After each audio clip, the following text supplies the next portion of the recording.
Growing up in America, the one place you go is the mall. I was like that as a child, and I remember there was an arcade at the mall near our house called the Dream Machine, and it was this Stygian cave of noise and all these portals to all these other worlds you could go in and out.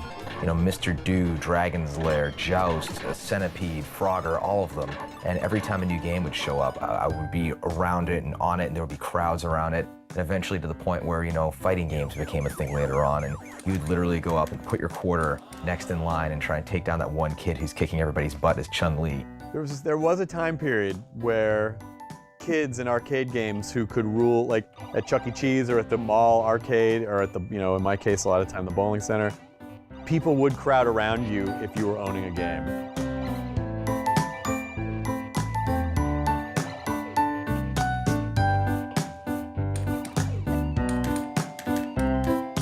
A global society was born.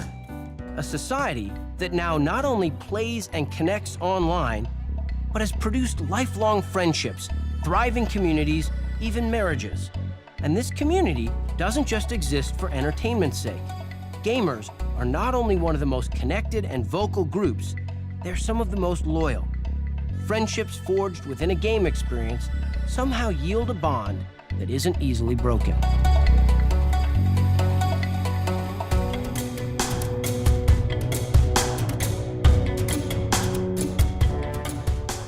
One of the things that is really exciting about games in general is that they've evolved far beyond the local community aspect of being able to, you know, just play the game or enjoy your game with some of your local friends, whatnot, into truly global experiences where you can share your passion with people all around the world. I love the connectivity. I have lifelong friends that I've met online, and we started out just playing together and then ended up, you know, meeting up for competitions or just meeting to go hang out and kind of actually meet each other in person. And it sounds silly, but a lot of those friendships are really solidified around that joint experience that you have while you're playing a game. And I think that that's something special, right? It's something magical. That's something I saw working, you know, kind of the internet industry all through the 90s and the early aughts, was people who would meet other people online and become really enamored of them, and sometimes like move to another city to try living with this person, or, you know, people would get married or meet that way. And that's a whole new kind of human relationship that didn't exist 10 or 15 years ago. It's like a new thing. People can meet and fall in love and not have ever met in the real world. I can't tell you how many stories we've gotten of people being, you know, hookups because of it, you know, and people eventually getting married because of the game. People that have gone through, you know, some sort of horrible medical condition that they've had to deal with, and the game's kind of let them work through that. I see that, you know, deaths of key characters really affected people and made them cry in the game, or they got tattoos of the, you know, logo of the game on their bodies, or a man and his wife met on Xbox Live playing the game, and now they play co-op every night.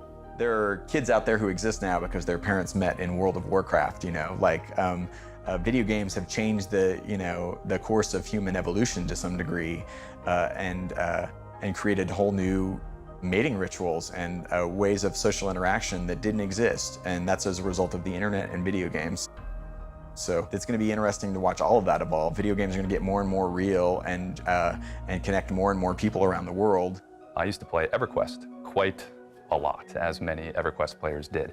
A guy that I met in South Korea, PvPing, we became friends. I ended up going to his wedding 10 years later. We're family friends now. And it's phenomenal because we had this shared passion for games. We had a lot of similar values and ideas, and we had a lot of great shared experiences online where we really formed a deep bond and true friendship, and has, you know, blossomed into a great, long-lasting friendship in the real world. I saw someone recently speaking about a boy whose parents were killed in a car accident, so he was left alone in the world, and without video games to sort of fall back into, he'd be sitting in his room depressed out of his mind, and his video game world and all his friends in his video game world really supported him through that really painful time. And the guy who was observing this was basically saying, you know, you guys don't really understand it, because I know you hear this all the time, that violent video games are the problem in the world, etc., etc. But the things, the games are so meaningful to people, and they're such, the friends that they build around it, and the sort of the creativity and the immersion and everything else that comes with it is actually very valuable, and it's something you learn a lot from.